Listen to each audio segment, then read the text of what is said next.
mu banyabyaha jye nari uwa mbere, byari byarambereye umutwaro, Yesu amaze kuntura arambwira ati genda ubwira abandi ibyiza nagukoreye, uhereye i Yeruzalemu abantu bo mu mahanga yose, Yesu ati bagomba kujya bigishwa ibyerekeye ukwisubiraho n'ibabarirwa ry'ibyaha mu izina rye. Ndabaramukije inshuti bakunzi ba radio televiziyo Ijwi ry'Umubyeyi Bikira Mariya mu bana be ridufasha kwamamaza Yesu muri Mariya ku mbuga nkoranyambaga. Nitwa Modeste Nkomezamihigo, umwogezabutumwa n'umunyamakuru wa Yesu na Bikira Mariya. Ndagarutse rero ngo tuganire uyu munsi nkaba mbagezaho igice cya mbere cy'inkuru nziza nakiriye mu izina rya Yesu. Inkuru nziza rero mbashyikiriza niyo nakiriye kugira ngo nyigeze kuri bose na hose. Ni ukuvuga ngo inkuru nziza nawe kugira ngo nyibabwire nanjye nyibwira. Ni inkuru nziza rero ikubiye mu butumwa ntanga mu ndirimbo nk'uko nabibabwiye, indirimbo zirenga 350, benshi muri mwe aho nabashe kugera musanzwe muzi. Nageze iwanyu mu maparuwase, mu masantarari, mu masikisari, mu madiyoseze atandukanye, mu bihugu bitandukanye. Ubwo rero inkuru nziza ngiye kubagezaho uno munsi igice cya mbere ndayibasobanurira. Mu gatabo Modeste Nkomezamihigo nabaga mfite agatabo kitwa Nimuhinduke Mwemere Inkuru Nziza,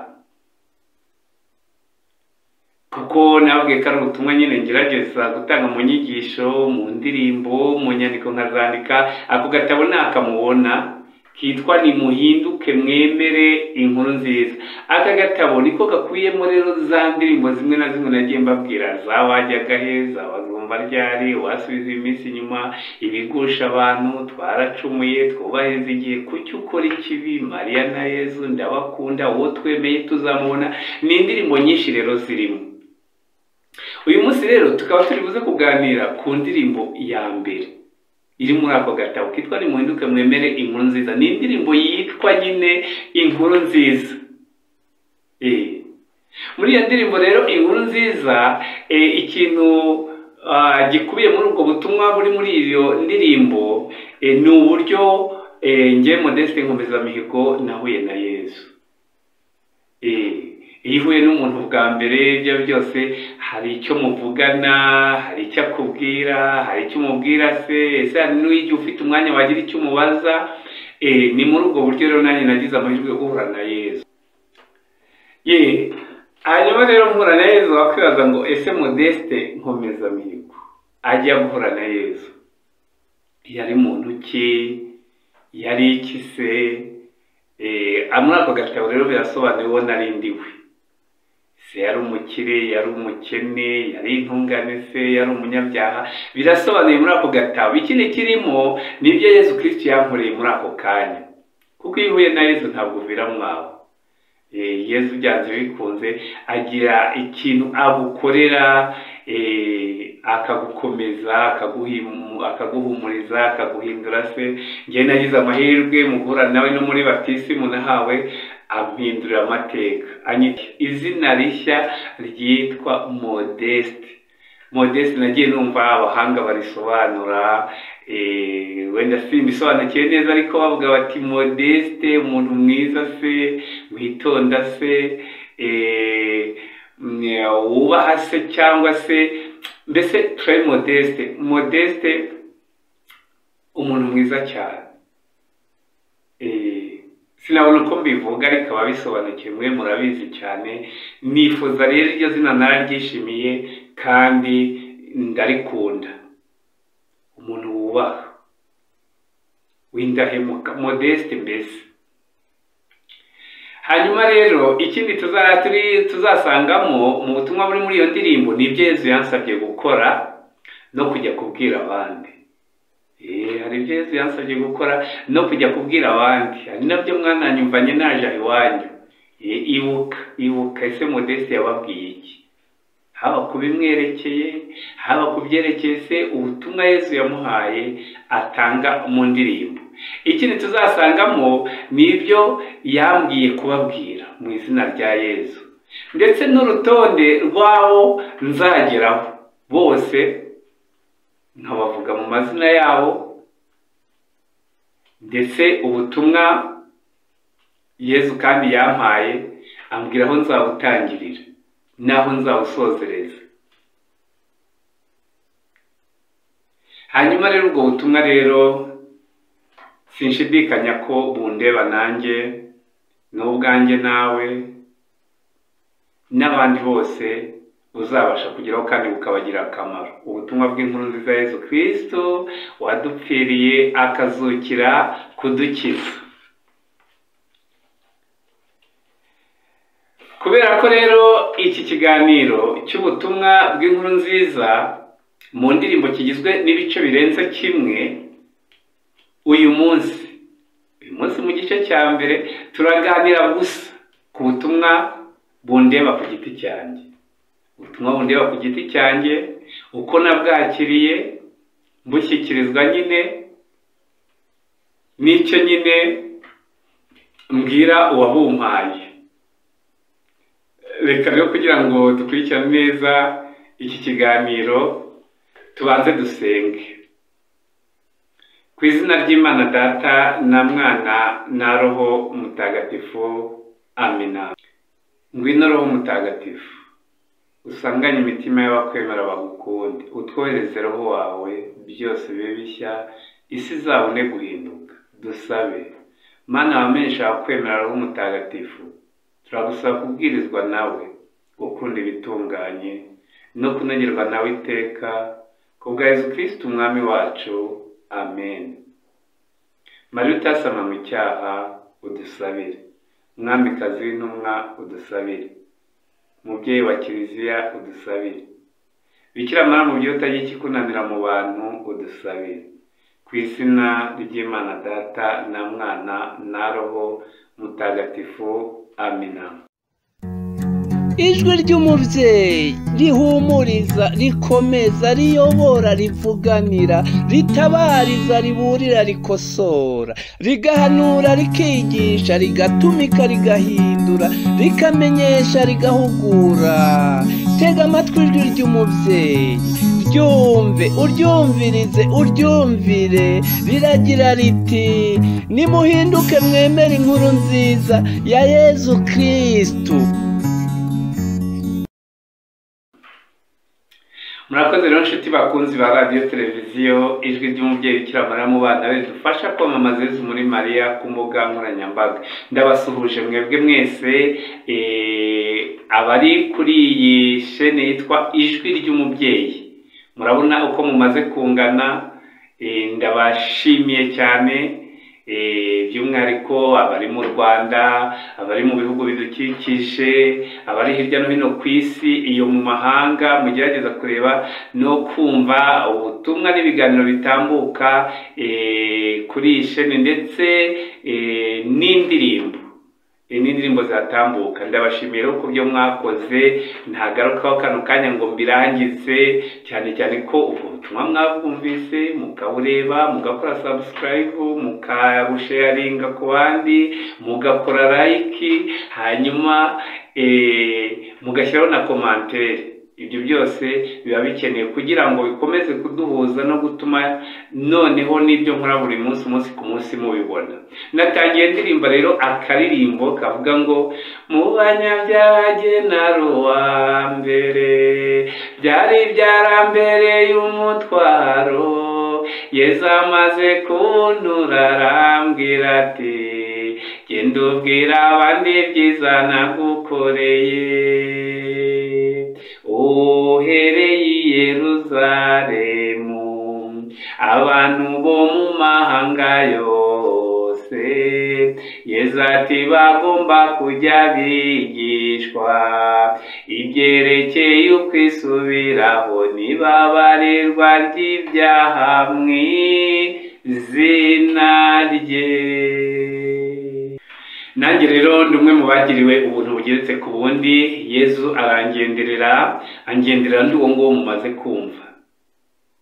Nari umunyabyaha, ndi uwa mbere muri ibi cyangwa se kiriya, nkuko nawe uri uwa mbere muri kiriya cyangwa iki, kuko ushobora kuba mu byaha ukora utari umusambanyi, utari igisambo, utari umurozi, ariko ukabubeshya, ukabugambana, ukawucira abandi imanza, ukawutukana, ukaburangwa n'ishyari, inzigo, inzika se, uburakari. Ni ukuri rero nanjye nari umunyabyaha mu bandi bose, ego, mu gukora ibyaha bitandukanye, haba mu bitekerezo, mu magambo, mu bikorwa. Naramenya gutandukanya icyatsi n'ururu, ngo umenye gutandukanya ibyaha bijyana mu rupfu n'ibitajyana mu rupfu. Mbese muzi ko hari ijambo rikomeye cyane njya soma mu ibaruwa ya mbere ya Yohani, ni umutwe wa 5 umurongo wa 16 kugeza ku wa 17, watumye mbasha kumva icyo Yesu ampamagara n'icyo anshakaho. Reka uyu murongo tuwusome mu uko havuga. Haravuga ngo ni kuri paje 2146 abafite Bibiliya ntagatifu. Haravuga ngo niba umuntu abonye umuvandimwe we akora icyaha, ariko icyaha kitajyana mu rupfu, namusabire maze Imana imuhe ubugingo. Niba koko icyaha yakoze kitajyana mu rupfu, habaho icyaha kijyana mu rupfu, uwakoze icyo siwe mvuze ko mugomba gusabira. Ubugome bwose ni icyaha, ariko icyaha kibonetse cyose ntikijyana mu rupfu. Twakire neza ijambo ry'Imana. Murabyumva rero ko ibyaha mu by'ukuri byose siko bijyana mu rupfu. Muzabyumva neza nitugera ku kiganiro kivuga kuri purgatori, kubera iki kivuga ko bajya mu ijuru ari intungane, barasukwe, baratagatifujwe, kivuze ku baba hano mu isi tukiri mu rugendo, dutabuza tugerageza duharanira ubutagatifu. Mu isi tuzahora turi abanyabyaha, ariko Imana ihora ishaka gutagatifuza, kandi noneho ariko hari ibyaha bijyana mu rupfu n'ibitajyana mu rupfu. Rero nari ntaragera aha ngaho ngo nsobanukirwe urugamba ndwana urwarirwa, menye ibyo ngomba kwirinda kurushaho. Yego n'ibindi ni byiza kubyirinda, ariko ukarwanya ukavuga uti kiriya ni kibi gusumba ikindi, reka iki ngiki nkirinde. Burya umukristo hari icyo avuga kuko ati iki ngiki Yesu yakimbohoyeho sinzagisubiraho ukundi. Ni ukuvuga ngo ngiheruka cyagihe ariko yarankijije. N'uno munsi rero dusabirane kugira ngo tube abo tugomba kubaho.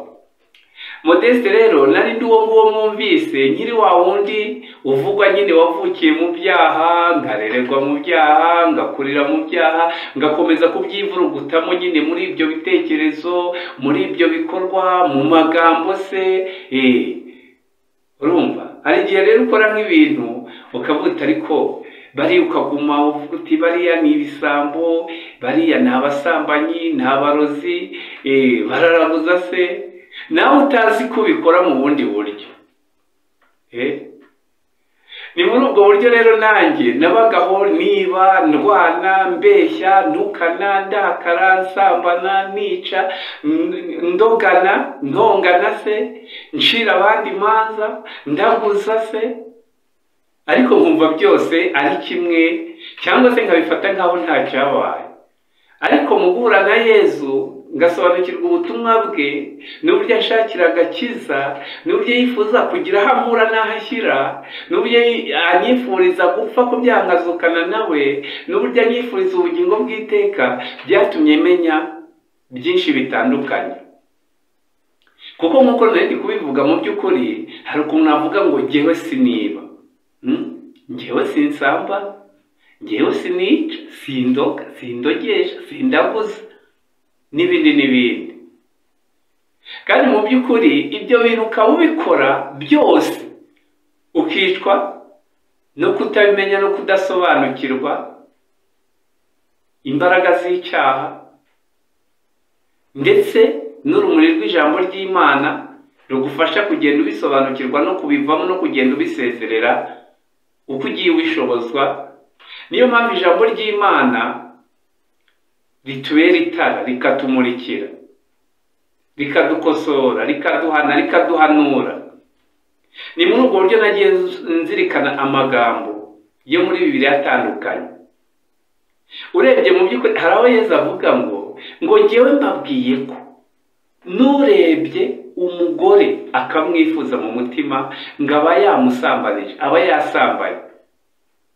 Ibaze kureba umuntu wihitira agenda hariya, warangiza ukabarirwa muri ba bandi babikora amanywa nijoro, muri ba bandi babikorera mu tubari, mu mihanda, mu masoko, mu matuwarete, mu mashuri, mu bihuru. Ibyo byose ni byiza kubisobanukirwa, ukaba uti ese jyewe ndi uwuhe? Muri Matayo 5, Ivanjiri ya Matayo 5 umurongo wa 28, umva uko Yesu avuga. Yesu aravuga ngo njyewe mbabwiye ko ureba umugore akamwifuza mu mutima we aba yamusambanije. Hari igihe nitekerezaho, nareba ijambo ry'Imana uko Yesu avuga, nareba amategeko y'Imana, nkava ndumva ndi umunyabyaha nkabi. Ese ko numva wagira ngo byose narabikoze? Ese ndi iki, ndi uwuhe wo gucira abandi imanza? Yego barabikoze ku mugaragaro, ariko se ngiye mu mutima wanjye mbanye nte na Yesu wanjye? Numvira nte ku ruhe rwego amategeko y'Imana? Nyakurikiza gute? Haba mu magambo, haba mu bikorwa, haba no mu bitekerezo. Noneho ahangaha urumva ko ushobora kuba umusambanyi mu bundi buryo. Muri mwene Siraki naho Yesu akatubwira ijambo rikomeye cyane. Mwene Siraki umutwe wa 34 ni umurongo wa 22. Abafite Bibiliya ntagatifu ndagira ngo reka dufatanye tuhasome, twumve tuzirikane iryo jambo ry'Imana. Umva uko rivuga, umutwe wa 35. Murambabarira, ni wa 34 umurongo wa 22. Umurongo wa 22 haravuga ngo unyaze mugenzi we ikimutunga abamwishe, naho uwima umukozi igihembo cye abamenya amaraso. Twakire neza ijambo ry'Imana. Urumva ukuntu ushobora kubura uri mu bicanyi utabizi. Abagiye nta cyuma nafashe, nta mbunda nafashe, nta nkoni nafashe mu nkubita umuntu, ntaki, ariko mu by'ukuri ukabarirwa mu rwego rw'abicanyi. Unyaze mugenzi we ikimutunga. Ni bangahe wanyaze ibibatunga? Ni bangahe wishe muri ubwo buryo Yesu akaba ari kukubara nk'umwicanyi? Ngo naho uwima umukozi igihembo cye abamenya amaraso. Ni bangahe badahemba abakozi babo? Ni bangahe batabahembera ku gihe? Yaguhingiye se, yagukoreye ukwezi kurashize, yagukoreye igikorwa runaka wamuhaye, ukishimira kurya mu nzu yawe, ukarya, ukanywa, ukaryama, utahembye umukozi igihembo cye kandi yatakaje imbaraga ze. Ngubarirwa mu bamenye amaraso. Umva ukuntu nawe ugeze ku rwego rw'abicanyi mu bundi buryo. Ariko iyo ureba bariya baricana, barasambana, barabeshya, baragira gute, ariko nawe Imana ifite ukundi ikubona. Ni muri ubwo buryo rero ibyo byose nagiye mbitekerezaho, nkava ko numva ndi umunyabyaha kandi nkabiri. Uzi ko hari igihe Imana ikureba ikakubarira mu baraguza, ikagushyira mu rwego rw'abapfumu. Bitewe n'iki? Nabwo reka tugerageze gusoma ijambo ry'Imana dusanga mu gitabo cy'umuhanuzi Samweli. Umuhanuzi Samweli, igitabo cya mbere cya Samweli ni umutwe wa 15, ariko kugira ngo mubyumve neza reka mbere ku murongo wa 22 ngeze kwa 23. Uwa 22 uvuga ngo iki? Samweli, igitabo cya mbere cya Samweli, umutwe wa 15, mbere ku murongo wa 22. Ni kuri page 414 abafite Bibiliya ntagatifu. Ariko Samweli aramubwira ati, ugira ngo Uhoraho yishimira ibitambo bitwikwa n'ibindi bitambo nk'uko ashimishwa n'uwumvira amategeko ye? Oya da, kumvira biruta igitambo icyo ari cyo cyose, no kwitonda bigasumba kure ibinure bya za rugeyo. Umurongo wa 23, naho kwinubira Imana bikareshya n'icyaha cyo kuraguza, no kutava kwizima kukareshya n'ubupfumu. Twakire neza ijambo ry'Imana. Ariko Samweli aramubwira ati, ugira ngo Uhoraho yishimira ibitambo bitwikwa n'ibindi bitambo nk'uko ashimishwa n'uwumvira amategeko ye? Murumva ko kumvira itegeko ry'Imana biruta amaturo dutanga, cyacu mutanga, bya bitambo ibyo ari byo byose wajyamo, ariko utubahiriza amategeko y'Imana. Nahereye kugira ngo muze kumva neza ririya jambo ngo yada, kumvira biruta igitambo icyo ari cyo cyose. Kumvira ijambo ry'Imana, kumvira, kubaha no kumva itegeko Imana ikubwira ngo ntuzakore iki kandi ukabishyira mu bikorwa, biruta ibindi byose waha Imana n'uburyo wayitangiramo. Icya mbere ni ukuyubaha, ni ukuyumva no kuyumvira. Noneho umurongo wa 23, naho kwinubira Imana kukareshya n'icyaha cyo kuraguza. Ni ryari winubira Imana?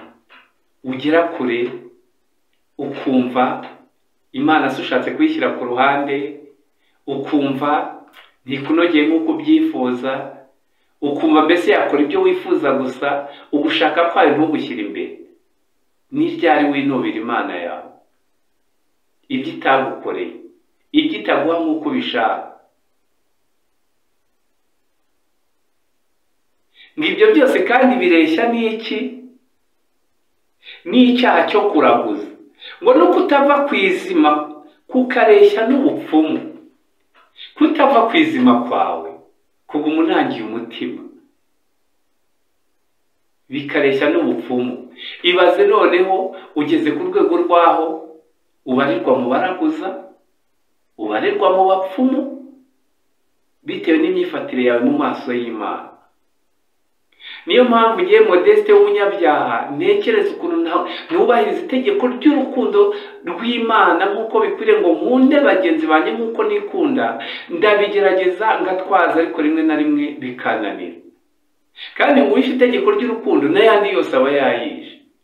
Ariyo mpamvu nishinja nkumva ni handi nageze mu rwa rwego rw'ibisambo, rw'abasambanyi, rw'abicanyi. Ariko Yesu arahari kugira ngo nyine antabaze muweze, anyinjize mu mbabazi ze kandi agize. Navuga rero ni muvandimwe, reka gusekana, reka gutunga abandi intoki. Ireba ahubwo nk'umugenzi ujya mu ijuru, wibaza uti njyewe nk'umugenzi ujya mu ijuru mbanye nte n'Imana yanjye? Mbanye nte na bagenzi banjye? Navuga rero nitone muvandimwe, nawe utabarirwa muri umwe muri aba ngabo. Ngenda ngana ku musozo, hari ibintu bitari byiza byabaye mu gihugu cyacu, abantu bakabihururamo, bagakora ibi n'ibi, bakiba se, bakica se, bagasahura. Ariko muri icyo gihe byabaga, cyangwa na nyuma yaho, nakomeje kumva ijambo rikomeye cyane. Ni ijambo dusoma mu gitabo cy'umuhanuzi Obadiya, abafite Bibiliya ita Obadiya n'urupapuro rumwe ruba muri Bibiliya ni kuri paji 1678. Obadiya muri Bibiliya harimo urupapuro rumwe, ariko ubutumwa burimo ubutekerejeho ufite icyo buvuze. Obadiya umutwe wa mbere, reka mbasomere umurongo wa 10 kugeza ku wa 15. Ndanyarutsa, ariko ikigambire ni ukubumvisha neza umurongo wa 11. Umutwe w'amagambo uravuga ngo icyaha cya Edomu.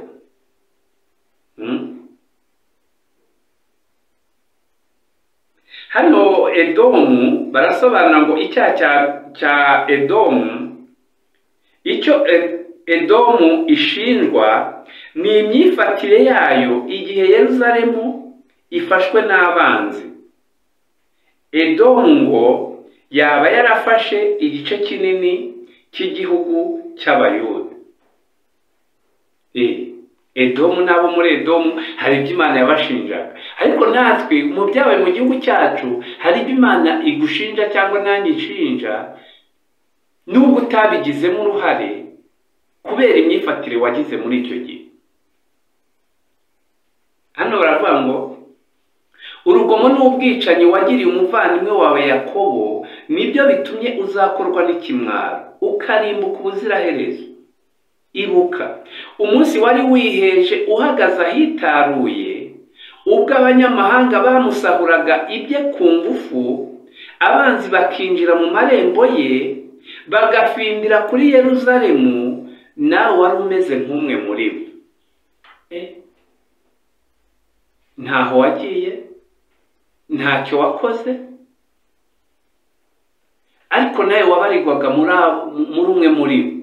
Ngiye wari uri ahitaruye ureba wumva, kubera ko warebesheje amaso yawe ibyakorwaga, kubera ko wumvishije amatwi yawe ibyavugwaga, ngo hari uruhare wagize muri ibi, ngo nawe wari umwe muri aba ngaba.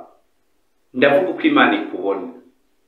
Mu by'ukuri ntacyo wishinja, nanjye ntacyo nishinja, kuko wenda ntabigiyemo ntanabikoze, ariko Imana ikavuga ngo igihe wari wiheje, umunsi wari wiheje uhagaze ahitaruye, ubwo abanyamahanga bamusahuraga ibye ku ngufu, abanzi bakinjira mu marembo ye bagafindira kuri Yerusalemu, nawe wari umeze nk'umwe muri bo.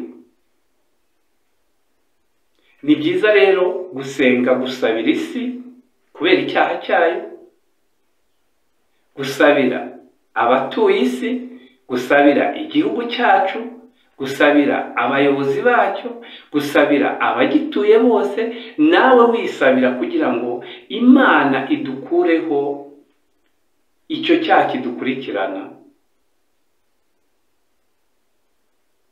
Hamwe wowe cyaba yavuze ati musabire Kiliziya n'abayobozi ba Kiliziya kugira ngo bakomere ku butumwa Yezu Kristo yabahaye. Tuzarushaho neza, kuko ubutumwa bwa Kiliziya ni ukwigisha, kuyobora no gutagatifuza. Ni byiza rero gusengera ubwo butumwa kugira ngo bukomeze bugere ku batuye igihugu, bugere ku batuye isi yose, bugere no mu rugo iwawe, bugere mu baturanyi bawe. Ijambo ry'Imana rituyobore, ritumurikire kandi ridutagatifuze. Umurongo wa 12, ntukanezezwe no kubona umuvandimwe wawe umunsi yagwiririwe n'amakuba, ntukishimire kuri bene Yuda ku munsi w'irimbuka ryabo, kandi ntukabavuge nabi ku munsi w'akababaro. Ntukishimire akababaro k'abandi, ukurimbuka kw'abandi, ukugwa mu makuba kw'abandi. Nawe ujye wishyira muri uwo mwanya, wibaza uti ese abaye ari njyewe byagenda bite, nakwifuza iki, naba nkeneye iki. Wishyire muri uwo mwanya. Kwikunda rero, Imana iratubwira ngo kunda mugenzi wawe nkawe ubwawe. Utabashije kwikunda ntabwo wakunda mugenzi wawe. kandi kwikunda bivuze iki? Uko wiyitaho, uko wigaburira, uko wiyambika, uko wisiga, uko ukenera ibyishimo, umva ko na mugenzi wawe abikeneye, abikorerwe nande? Ni wowe nyine. Mukunde nk'uko wikunda, umwambike, umugaburire, umwifurize icyiza, umwishimire nk'uko yifuza ko nawe yakwishimira. Umurongo wa 13, ntukinjire mu marembo y'umujyi w'umuryango wanjye ku munsi w'amagorwa yawo, ntukanezezwe nawe n'amakuba awugwiririye ku munsi w'amagorwa yawo, ntukawusahure ibyiza utunze ku munsi w'amagorwa yawo. Urumva Imana iratubwira inama mu ijambo ryayo ko niba umuvandimwe agize ingorane, agize ibyago, atewe, asagariwe, nawe ntukafate umwanya wo kumusonga ngo nawe ugire uruhare kimwe n'abagome bari kumugirira nabi. Hano ntugahagarare mu mayira abiri ngo ubone uko utsemba ababo bahunga, ntugatange ababo bacitse ku icumu ku munsi w'akababaro. Ntukifatanye n'abandi bajya mu mayira abiri ngo batangatange hirya no hino. Ntukifatanye n'abandi ngo ujye guhohotera abahunga, ahubwo nawe ugire uruhare rwo gufasha, gukomeza no guhumuriza abari mu kababaro no mu magorwa. 13, murambabarira, 15, ni koko umunsi w'Uhoraho uregereje, umunsi wo kurimbura amahanga yose. Uko wagenjeje nawe niko uzagenzerezwa, ibikorwa byawe birakugaruke. Urumva rero ko Nyagasani adutegereje, hari umunsi uzagera ibyo nakoze nkabibazwa, ibyo wakoze byose ukabibazwa, ibikorwa byawe byose bikakugaruka. Byaba byiza bizagira ingaruka nziza, nibiba bibi bizagira ingaruka mbi. Yesu yabivuze kenshi, igihe nikigera azajonjora abajya iburyo n'abajya ibumoso, intama muri za ruhaya. Ni igihe cyo kwibaza ngo ese wowe uzaba uri mu ruhe ruhande? Dusabirane rero. Nanjye Modeste nari umunyabyaha wifatanyaga n'abandi bose, ariko Yesu aransanga, angirira ubuntu maze ampa kuvuka ubwa kabiri. Muri 82 amakuvuka ubwa kabiri, anyita izina rishya, anyitira Modeste nk'uko nahoze mbibabwira. Iryo zina Modeste kandi nkunda, na mutagatifu wanjye wambanjirije uba kuri 15 z'ukwa gatandatu,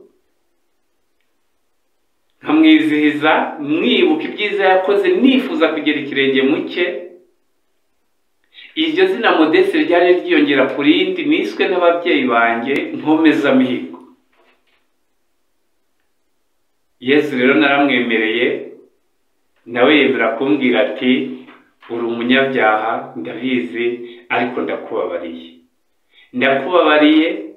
Nkubabariye byose, kandi neza n'impuhwe nkugiriye ntuzabiceceke. Uzagende ubibwire n'abandi bose mu nzego zabo zitandukanye ko nawe nyicaye ku ntebe y'imbabazi, kandi nshobora kubabarira no kubagira ubuntu. Arambwira ati uzahere by'umwihariko kubacira abandi imanza. Ari nayo mpamvu inkuru nziza nzabagezaho igice cya 2 ubutaha, tuzavuga kubacira imanza. Ese aho si wowe? Ni mugenzi wawe? Ubutumwa bw'ubutaha nimwe bugenewe, ni twebwe twese abafite inyota n'inzara y'inkuru nziza yo kumenya icyo Yesu adushakaho n'icyo aduhamagarira. Nasoreza ahangaha rero bavandimwe ngira nti mwari kumwe nanjye Modeste Nkomezamihigo, umunyabyaha wifuza kubivamo no kubireka byose burundu. Nkaba nifuza kuba Nkomezamihigo koko no kuba Modeste igihe cyose mu bya Yesu na Bikira Mariya, ku izina ry'Imana Data na Mwana na Roho Mutagatifu. Amen. Mana Data mubyeyi wa twese, mu izina rya Yesu Kristo wadupfiriye akazukira kudukiza, umwana wawe w'ikinege, tugushimiye ibyiza byose ukomeje kudusangiza no kudutegurira, n'ibindi byose biri imbere utwifuzaho, twifuriza, utugenera nk'umubyeyi udukunda, ndetse tuzirikana ko mu byo duha harimo n'ibyadufasha kwandikisha amazina yacu mu gitabo cy'ubugingo, ubwo uzahamagara abagukore twese tukazahamagarwamo. Turagusabye rero twemere bitugirirweho, tubisabye twizeye ku bwa Yesu Kristo umwami wacu. Amen. Ku izina ry'Imana Data na Mwana na Roho Mutagatifu. Amina. Ijwi ry'umubyeyi rihumuriza, rikomeza, riyobora, rivuganira, ritabariza, riburira, rikosora, rigahanura, rikigisha, rigatumika, rigahindura, rikamenyesha, rigahugura.